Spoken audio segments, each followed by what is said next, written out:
Hello everyone, this is Tony. Welcome back to Trophy Food Experiences. Today I'm doing a review of Arbor Restaurant in Hong Kong. It's located in the H Queens building. That's 25 Queens Road Central in central Hong Kong. It is a blend. I think the chef is from Finland, so it's a Nordic Japanese influenced restaurant, and we had their tasting menu. That's a price fixed menu. It's quite extensive, as you'll see coming up. This is the view from our private room at Arbor Restaurant. Our friends was nice enough to take us on a dinner. This is the full Arbor experience, which I think is 10 or 11 courses. So quite a bit of food, magnificent location. First impressions are very good, very high end. So here is the menu for the night that we were there, and I'll go through each dish, but quite an extensive menu. I thought the service was okay. In fact, the waiters, I thought they were better in their Chinese explanations than their English explanations, and the sommeliers, I'm sorry, but I found them a little uppity, probably more uppity than their actual knowledge. That's just my impression. So the description on the dinner menu is very brief, so that's what I'm going to give you, just my impressions, and then they come to the table and describe all of the different things. Again, they were describing in English. Unfortunately, I don't think their English wasn't that great, and so we actually asked them to switch to Chinese. And of course, my Chinese isn't that great, so I didn't get the full extent, but I could get from what they were saying to me. There was a lot of ingredients and everything. Anyways, let's start with the kind of the bread, which was very nice, and then they also had a cream butter, which was also a good start to the meal. This was the butter that accompanied the bread. I can't tell you exactly what it was. It was really creamy, and by all accounts, everyone at the table was happy with the bread and the butter. Those of you who follow me know that I also have another channel called Trophy Wine Hunter, which is my main channel. And I do know a little bit about wine. And so I asked, and we wanted to start with a white wine. And I said, listen, I really like Macon wines, which are kind of more entry-level value Burgundy wines. But I think, they're great wines to drink. Didn't want anything that too expensive.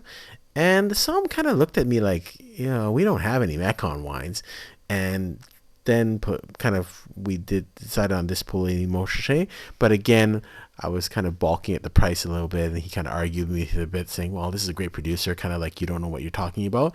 So I thought he was a little uppity, and I think the price, I had a brief review of the wine list. I don't think it's got the type of, it just has basically Burgundy and overpriced Bordeaux, and doesn't have that variety of price lists for different price ranges that I see with a lot of Michelin star restaurants, which they will have entry level wines and something more affordable for people also. So the first course was Nordic sushi, which has two parts, and I'll go through each of the parts, but I thought this was a great starting dish. Really enjoyed the presentation, and I thought it was one of the strongest dishes of the night. First part of this dish is just kind of a cured fish, and then on top of it, instead of rice, it's kind of a potato kind of substance, and so it's kind of a cute play on sushi, but has a Nordic twist. So I thought it was really fun, innovative, and it really tasted good. Second part of the dish was just an oyster kind of soup, or kind of a cream soup, a nice little chaser after the sushi. So I thought it was just a really well thought out dish. Really enjoyed it. This is the second dish, which is tuna, and on top of it, I guess you see some ikura, and then on the top you'll see some white kind of a cream sauce or sour cream sauce, and then some daikon on the top right. Good dish, decent. presentation is nice, but one thing is that the black part of that, I thought actually that was sauce. It wasn't. It's just the plate design. It's like that. So when I went to kind of get some sauce, it's actually just the plate. So all in all, it's a decent dish. Next dish is ankimo, which is a Japanese dish made with monkfish liver. So it's an innovative dish, neat dish, Nordic kind of influence with Japanese influence also. I don't think it's for everyone because monkfish liver is a little fishy, and the sauce is kind of almost like coagulated blood, that type of feel to it and taste to it. So if you like that type of stuff, you'll like this. It's a fairly bland dish, so some people might not enjoy it too much. Next dish was the scallop dish. So again, if you're into kind of the more innovative presentation, it actually, to me, looks kind of a little bland. The actual presentation doesn't look that appetizing, but the actual dish itself, the scallop, was wonderful. And so, if you like that, it's a good dish, I would say, and it was flavorful. Next dish is their truffle udon. Again, a good play on Japanese influences. I'm not sure if there's a Nordic influence to this, but truffles obviously are very nice.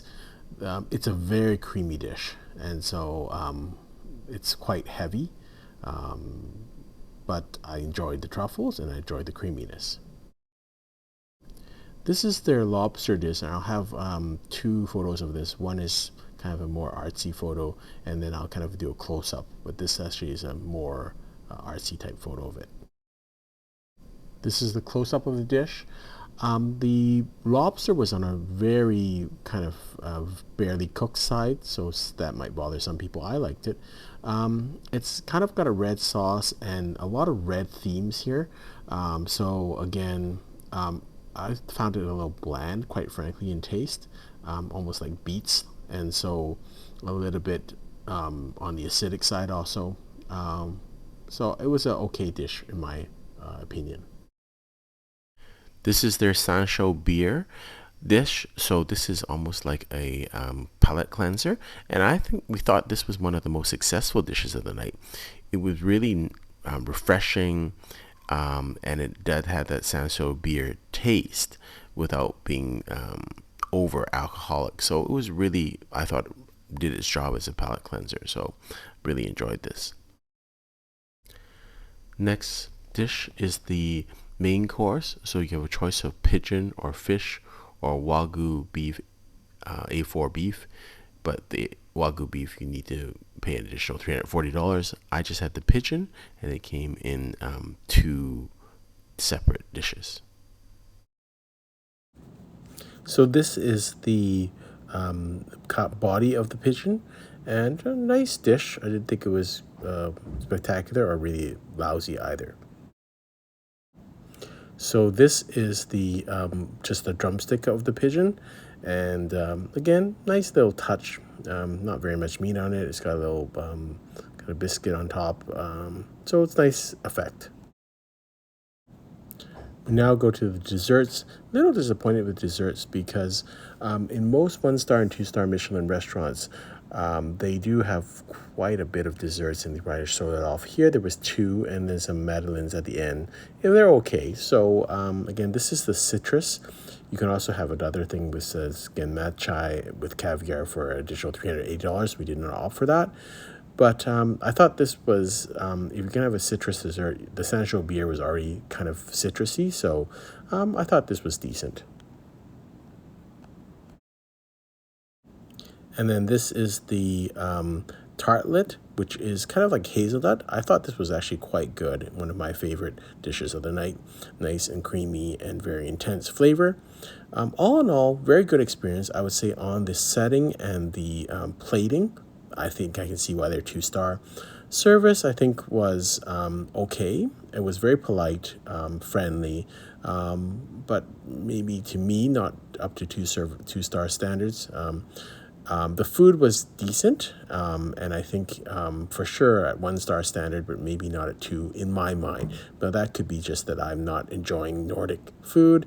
I know it's really popular these days, but I find it a little bit acidic and with a lot more like cured meat, cured flavors, and a lot more red kind of sauces. So maybe that's just a personal thing.